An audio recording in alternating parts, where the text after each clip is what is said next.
All right, shalom, shalom. This is the brother Mayum coming at you from GMS Tampa Bay. First and foremost, I want to give all the praise and all the glory unto Yahweh, Bahashem, Yahweh Shai, Bahashem, Rachaha Kudash. Double honors to the elders, apostles of Great Millstone, and much blessing and salutations to the Akim around the four corners of the earth who are diligently pushing out this truth and its truth and sincerity. And just want to do a quick video, just going into the spirit of America, and something that I actually just just some information I came across that as far as the spirit that we currently see, that this is something that's been a part of tradition here in America, which I know that America has always been at war, even from its own creation, which that's coming up soon, the 250th year of America being established, which real quick, that's usually about the end of an empire. All right, and let's just type in average age of empires.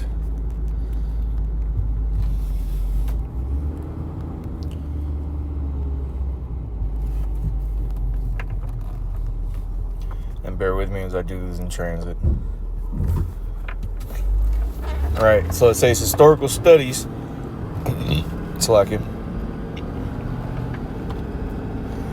It says historical studies, most notably Sir John Gluck's analysis of civilizations and quantitative research on antiquity, suggests the average lifespan of an empire is approximately 220 to 250 years. This translates to roughly 10 generations.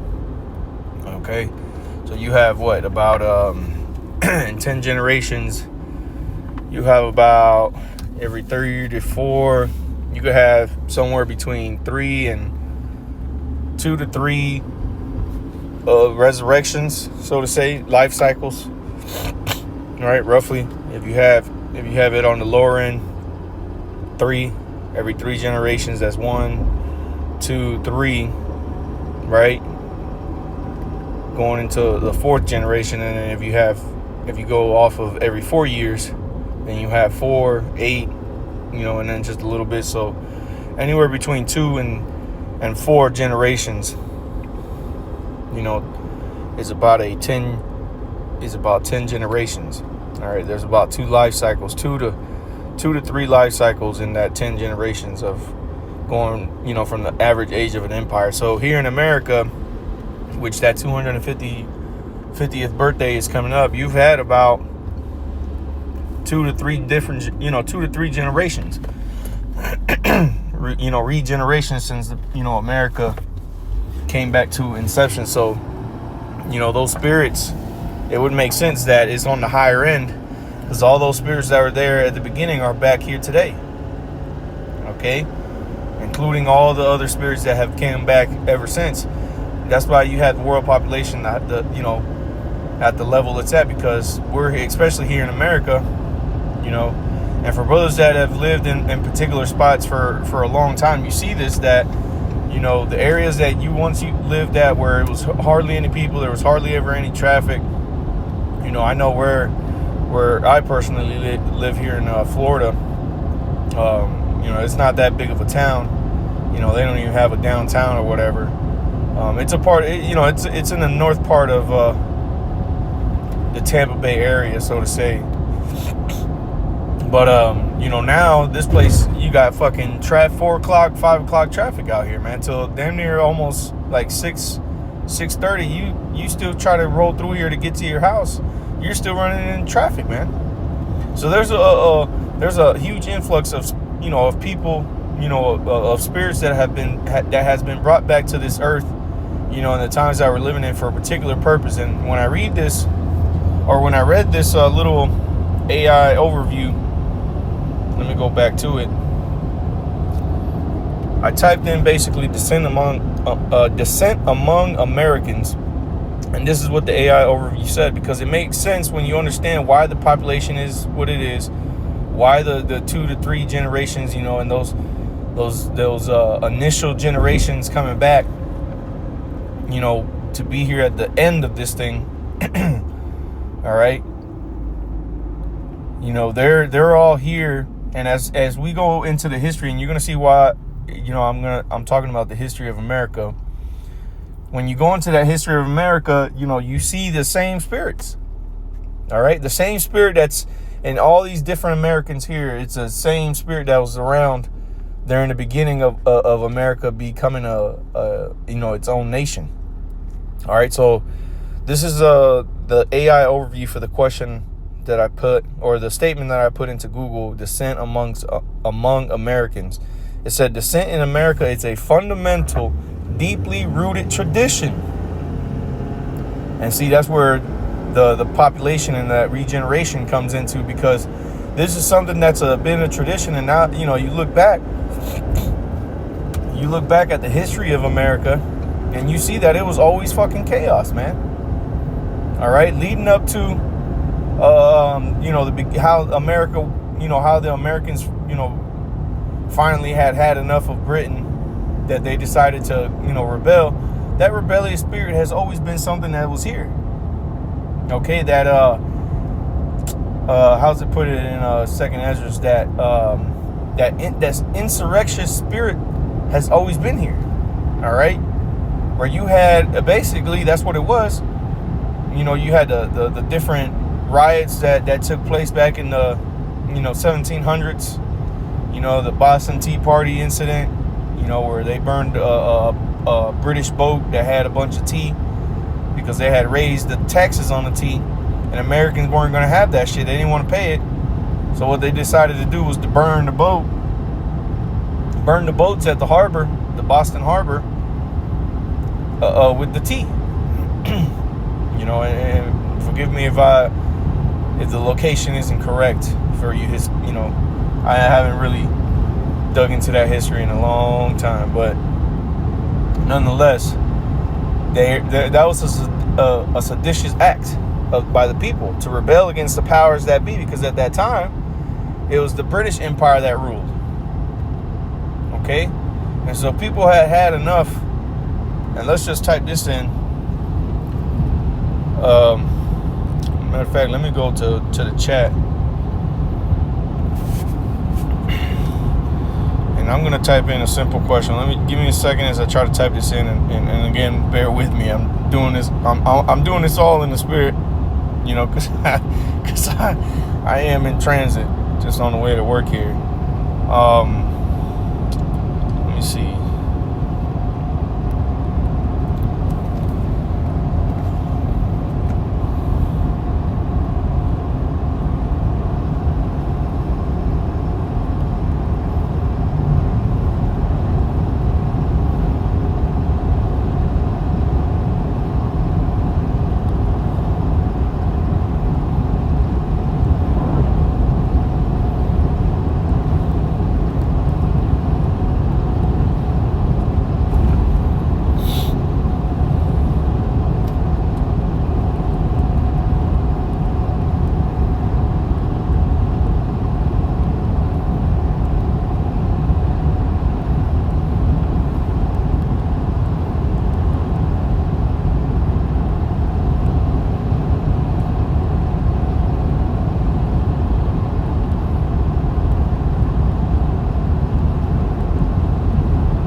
So I put into the chat, describe the status of Americans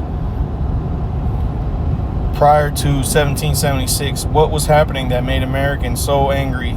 And this is just quick, you know, so angry with the UK that they ultimately decided to fight for independence. Let's see what the chat says, because again, this is the same spirit that we see here in these last days, and even the chat overview, you know, told you that, or it read that this was this is a tradition, this sort of spirit that here in America of people always having something to say and never satisfied. Okay, because that's what it is. These fucking people are never satisfied, man. They want more and more and more.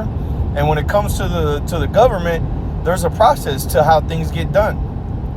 Okay, and obviously, there's people that have been put into these offices that, go after their own or seek after their own ambitions. Okay, so they line their own pockets up first. But, the people are just never satisfied, man. They want things now. Okay, especially in the times we're in with instant gratification, being heavy on the minds of Americans. These people are, that's why, and again, it makes sense why the scriptures say this is going to be a time like no other, man, because these people are just the worst of the worst. These spirits that were there, that led up to America wanting to become independent from Britain, those unsatisfied spirits, they're all back here today, times 10. Okay, they're so much more worse. Okay, and just give me a second. I gotta hop out and I gotta open up this gate. So just give me 1 second, Bubba Kishar.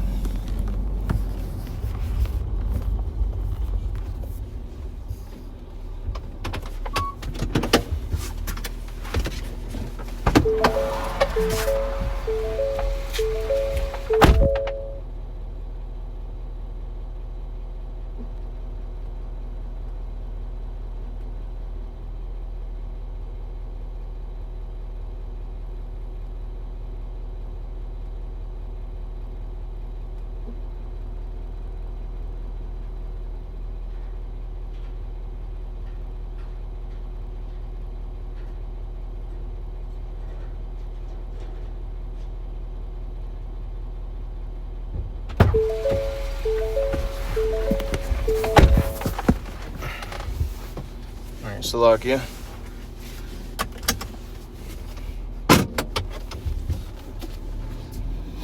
So, the spirit that these Americans have now, that's way worse. You just got to imagine how bad it's going to be out here when shit truly hits the fan and people completely lose it. Because if people lost it back then and it drove them to fight against a government that was across an ocean, imagine what these people are going to do with the government that's right in front of them.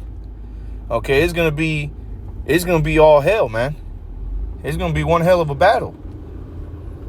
Okay, so just give me 1 second. I gotta go into this office real quick, and then I'll be right back. Salakia. Just 1 second.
Okay. All right. So let me just read a little bit into this. So again, the question I asked in the chat, it says, describe the status of Americans prior to 1776. What was happening that made Americans so angry with the UK that they ultimately decided to fight for independence?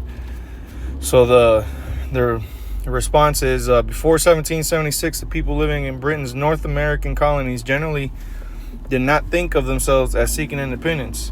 Most consider themselves loyal British subjects and believed that they were entitled to the same rights as people living in Britain. The movement towards independence developed over more than a decade as political disputes, economic grievances, and violent confrontations intensified. And it's not that happening today. Okay, is there not political disputes happening? There's definitely economic grievances. You see all these different videos of people crashing the fuck out about how they can't afford this, they can't afford that. Again, give me 1 second. I gotta step back out. Gotta go from one place to another, so bear with me.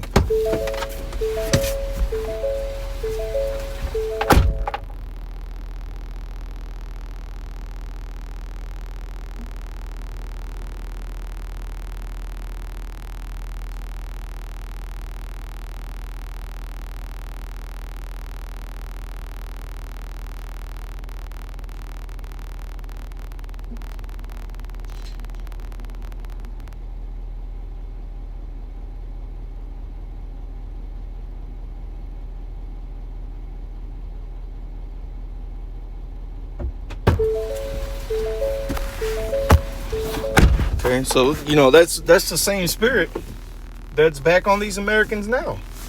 Okay, violent confrontations. Has there not been confrontations with the police, with federal agents? ICE. It's no different. It's the same thing as the British troops, where people were getting mistreated and fights would end up breaking out. Okay. Get back on the road here. All right. So it says life before the conflict. The 13 colonies enjoyed a significant degree of self-government. Each colony had its own elected assembly that handled many local matters, including taxes and internal legislation. Colonists generally accepted the authority of the British Crown, but expected the local governments would continue managing most domestic affairs. Okay. So see, it's sort of the same setup that they have now with the states and the Fed. All right, where you have certain states like down here in Florida that have their own way of governing the people here, and the certain liberties that they have, and certain taxes that we pay here, and certain taxes that we don't pay here. It was sort of the same thing, but instead of with the American government, it was with the British government. You just had your local little elected officials that reported back to the British government, but now it's just that report up to the U.S. government. All right, it says economically, many colonists prospered through farming, trade, fishing, and manufacturing. At the same time, Britain regulated colonial trade through laws intended to benefit the empire. While these, and again, this is happening again. This is why the scriptures tell you, man, that which is that which shall be. Okay? As a matter of fact, let's just get that precept while it's in our mind. All right.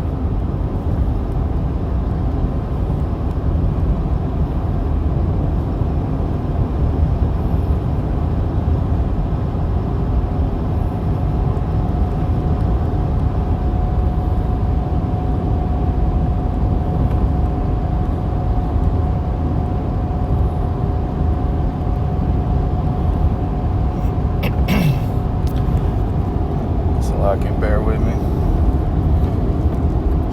Things kind of in a low internet signal here. Alright, so Ecclesiastes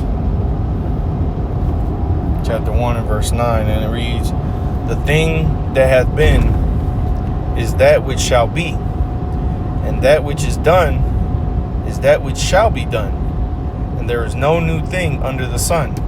You see, so this is why these spirits. That's why this has been, this spirit that's in America has been something that's of tradition, because it's that cycling.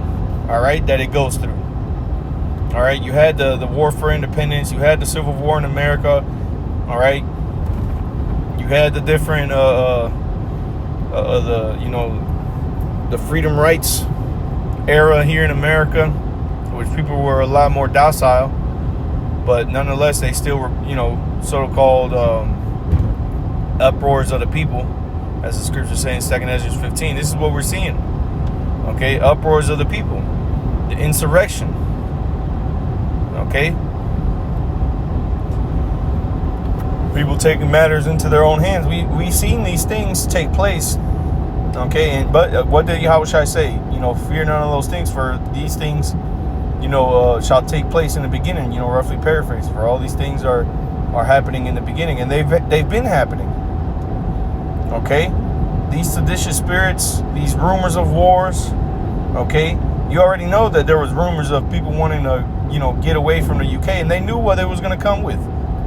They knew it was going to come with a fight. And that's what you boneheaded Americans don't get. That you want to rebel against everything that this government has to say. And especially with what the leader of the government has to say, the president. A lot of people have an issue with this dude, but they don't understand that if you have a problem with what he's saying, you're going to have to do something about it. Because what history and the last couple decades has shown you is that your vote don't matter. Okay? Your vote don't fucking matter here in America. And people have become privy to that. They've seen that as the years have gone by and they've voted, nothing has changed for them. They're still in the same fucking rat race that they've always been in. But we're getting to a point to where people are going to soon realize, and real quick, that, and this is why the scriptures tell you that the love of many shall wax cold, because people are going to realize real quick that they're going to have to do something about what's going on. That's the spirit that has always been around here in America. Okay, except in this time, it's going to be like a time like no other. The desperation, the anguish, all right? The frustration, it's at an all-time high. Okay? This is why, again, in Matthew 24, Yahushua said that lest the time shall be shortened, the elect shall the Lord gotta come quick, man. Matter of fact, let's get it real quick before I butcher it. Matthew 24 and 22. And except those days should be shortened, there should no flesh be saved. But for the elect's sake, those days shall be shortened. See? So if the Lord didn't speed this thing up, man, it'd be fucking terrible out here. So much so that the elect wouldn't make it. Because who the fuck would? Who the fuck in this flesh could make it through what's about to happen, man? On their own strength and free will. Nobody. The only way that there's going to be a remnant that makes it out of this thing is not because of their own will. It's not because of us. And the apostles have been saying this for years. This is not of us, but the Most High who wills us. And that's what's going to ultimately get us through this, is going to be the Most High. Through his only begotten son, Yahushua. Okay? Because again, man, the people are going to lose it. And we're seeing it happening. Okay? We're seeing how the Lord is setting up the stage for these Americans to fucking lose it, man. Alright? Let's go to real quick, 2 Ezra, and let's just read this in the 15th chapter. We'll start at verse 14.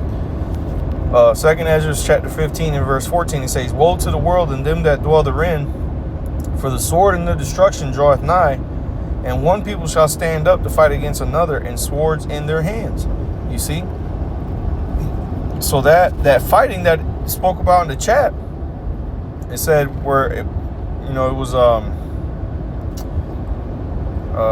was it in the chat or was it in the Google? Nonetheless, it was written somewhere.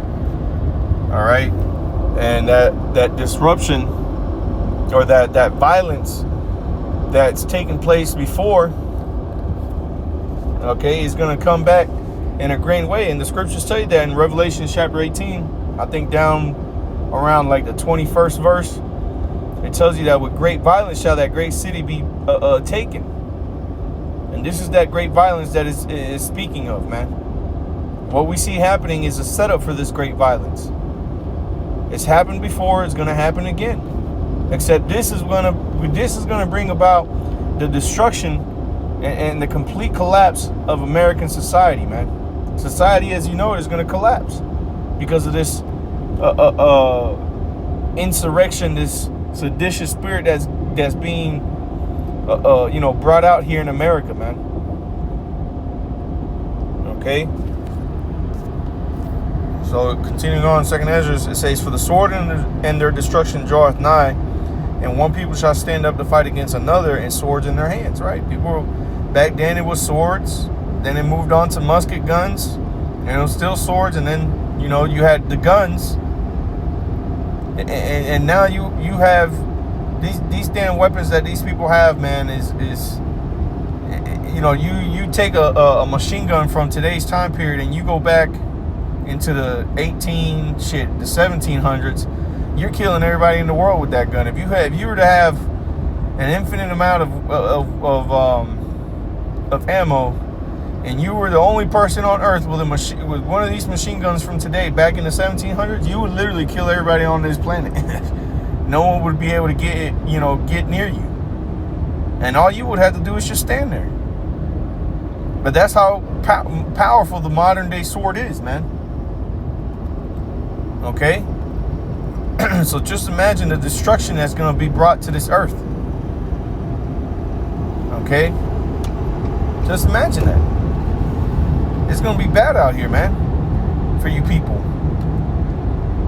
All right, it says, "For there shall be sedition among men, and invading one another. They shall not regard their kings nor princes, and the course of their actions shall stand in their power." You see?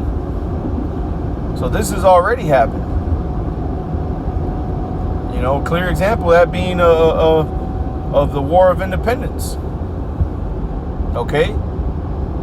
That was a clear example of this verse that we just read, man. They didn't care what the fuck the king was saying, the king of Britain. They didn't care what the princes were saying, any official that was brought overseas to come and try to talk with these Americans. No, the Americans were fed the fuck up. They were fed up, and they decided to do something about it, and they started fighting back, man. They started killing these patrolmen from the British Empire.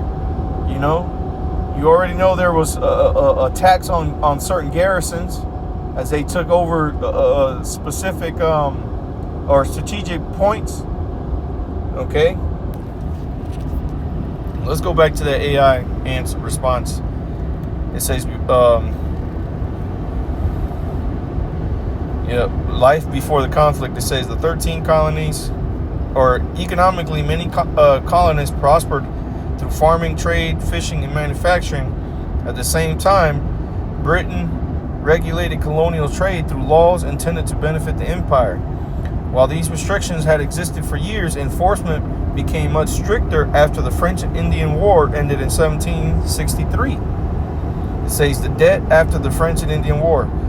Britain emerged victorious, but the war left it with an enormous national debt. And look at the debt now, man, of the American government. Okay, this is the largest it's ever been. Trillions and trillions of dollars, man. It says British leaders argued that since the colonies had benefited from Britain's military protection, they should help pay the cost of defending America. And does that not sound familiar with Trump speaking onto the NATO and the EU nations about how they need to start paying their share? Huh? Is that not what why these different or the tariffs came about to these different countries? Huh? Now let's see what happened. Let's see what was the British response, the American response, and then what the British did to make things even worse, man. Again, this is exactly what we see happening today. Okay, it says many colonialists disagreed. They believed they had already contributed through colonial militias, taxes imposed by their own legislatures, and loss of life during the war. Taxation without representation. Yeah, so see, here we go. Again, the same spirit. People have, you had the Iraq wars, the Afghanistan wars, and, all the different wars that have taken place, with current citizens here in America. And people have had enough. Then they've already paid their fair share in taxes. Like, what more do you want from us? Okay? What more do you want from us is what basically the spirit of Americans back then and today is what they're having. Okay? It said the taxation without representation, this became the most famous grievance. Parliament imposed several taxes and regulations, including Sugar Act, the Stamp Act, Townshend Act, and the Tea Act. The colonialist complaint was not simply that taxes existed. Yeah, see, and in today, people don't really, the fact that, or the matter of the fact of people, crying out is not because taxes exist. Now, of course, you have people who say taxes shouldn't exist because but then nothing would be getting done according, through your government if there weren't no taxes. But what they're complaining about is the amount of taxes. All right, as it says here, the colonialist complaint was not simply that taxes existed. Britain itself had taxes. Instead, many argued that their own elected colonial assemblies had the legitimate authority to tax them because they had no representatives elected to Parliament. Parliament maintained that it exercised virtual representation, claiming it governed for the interests of the entire empire, whether or not every group elected members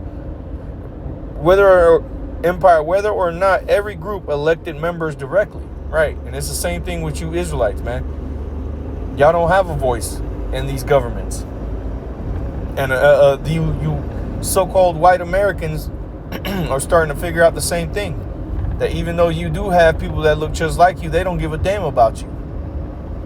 They're all for the small hats. Okay? And was it red, white, and blue-blooded Americans that are getting swindled by your own government, meanwhile the small hats, their hand is being greased at your expense. Okay? So they're realizing that who the fuck is speaking for me? Here it is, my government ain't even speaking for me. They're speaking for the small hatters. They're doing certain things for the small hats. Okay?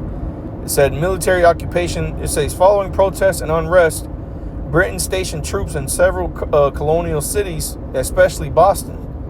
You see, and this is what's going to happen. All this unrest, all these protests, what's going to lead is to these troops to be sent out to these neighborhoods and to these cities. Okay? And setting shit in order. And that's going to cause a lot more trouble, man. And we've seen that already with just ICE. And that's just for, shits and giggles. But that's going to be a walk in the park when the true, that true spirit of those troops comes out. That's when things are going to get real bad. All right. It says many colonists viewed the permanent presence of soldiers as intimidation rather than protection. Tensions rose as troops and civilians frequently clashed. Again, same thing that we see taking place here in America. All right. Incidences like what happened with George Floyd. The dude got the knee put to the back of his neck. Okay, all these things, all right, it's been brewing in the minds of Americans. Okay? It goes on to say one famous incident was the Boston Massacre. There you go, see? In which British soldiers fired into a crowd, killing 5 civilians. Patriots portrayed it as evidence of British tyranny, while British officials argued the soldiers had been threatened by an aggressive mob. You see, and it's the same thing that be happening today. And we're gonna see, we're gonna have that our own little incident that's gonna be just like that, man. Where protests are gonna be out, and you're gonna have cops shooting into a crowd and killing a number of people. That's gonna happen again, and that's gonna lead to even more chaos. Okay. It said restrictions on liberty. It says many colonists believed Britain was violating what they understood to be their constitutional rights. Same thing again that people are complaining about today. All right, people's freedom of speech. Okay, the right to bear arms. You already see how these talks of we need to take people's guns away, that narrative, how it's been pushed. Okay, it said their complaints including being taxed without consent through elected representatives, standing armies stationed among civilians during peacetime, searches and seizures under broad warrants, officials accused of crimes sometimes being tried elsewhere rather than locally, right, to get off. Okay, and we see the same thing. A lot of these officials are crooked, all right, wicked, and they like I said earlier, they do things in their own interests, and there's certain laws that are in place where you as an elected official, you're not allowed to have, really your own interests. You're supposed to have the interests of the people you represent. But you have people that, and now it's just common practice amongst politicians. But that's the purpose of a politician was to do what was best for the people that they represented, and the people would speak onto that rep and let them know, hey, this is what we want. Try to get it done. All right, but nowadays you don't see that. These people don't. These so-called representatives, they never even hear you people. Okay, they don't read your emails. They don't read your letters. They don't take your calls. All right, they don't care what you got to say, because they don't care about doing anything that's going to benefit you. They want to know what's going to benefit that account. Okay, it says, and the last point here says limits on colonial self-government. It says after the Boston Tea Party, Parliament responded with laws the colonists called the Intolerable Acts, known in Britain as the Coercive Acts. These measures closed Boston's ports until the destroyed tea was paid for, altered the Massachusetts government, and increased imperial control. Many colonists viewed these acts as collective punishment. You see, so things got that snake tightened its grip. Okay, that neck got a little bit hard, it became a little bit harder to breathe. Okay, it says growing revolutionary ideas. Political thinkers such as John Locke argued that governments derived their legitimacy from the consent of the governed, and it exists to protect natural rights such as life, liberty, and property. If a government became tyrannical, Locke argued that the people had a right to alter or replace it. These ideas heavily influenced colonial leaders, including Thomas Jefferson. The first fighting, it says, in April 1775. In April 1775, British troops marched to seize colonial military supplies at Lexington and Concord. All right, so there you go. Another, this time coming to seize weapons. And this is, again, something that they keep pushing out here in these streets. It's talking about getting your guns, man. They set up these little events that, somebody will go into a school or a mall or whatever and lay out a bunch of people on live them, and there's nothing but talks of taking people's weapons away. Okay, it says colonial militia resisted and fighting broke out. These battles marked the beginning of the American Revolutionary War. Even then, many colonists still hoped for reconciliation rather than complete independence. It says why independence became the goal. By 1776, several developments convinced many colonists that reconciliation was unlikely. Continued military conflict, the king's rejection of colonial petitions, Parliament's continued assertion of authority over the colonies, the publication of Common Sense by Thomas Paine, which argued that monarchy itself was flawed and that independence was the best way forward, or was the best path forward. You already know that nigga was set up. Coming with a narrative like that, and then entitling it Common Sense. You already know that devil was sold. So he sold out to put that spirit out there in Americans that to go away from the monarchy, which again ended up creating what was here in America, which was the start of the Rome. Okay? All right? Because what? In Rome, you had two political parties. Okay? And one was elected, and he would rule for a time and period. And then you had the Senate and the council and all that, and Congress. And so that gave birth to what America is now.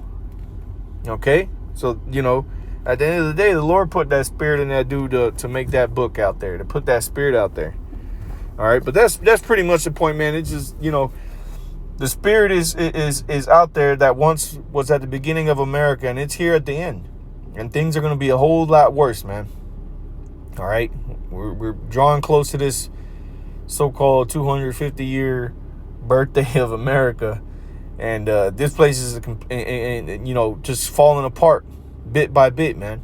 And we see that same spirit that once was, that led to a major revolution. Well, this is going to lead to a great shaking up of America, and ultimately its collapse. All right. So, you know, with that, Lord's will, this was edifying. I want to give all the praise and glory unto Yahweh, Bahashem, Yahweh Shai, Bahashem, Rakahak Wadash. Double honors to the elders, apostles, of Great Millstone. And much blessing and salutations to the Akim around the four corners of the earth who are diligently pushing out this truth and this truth and sincerity. With that, I say shalom.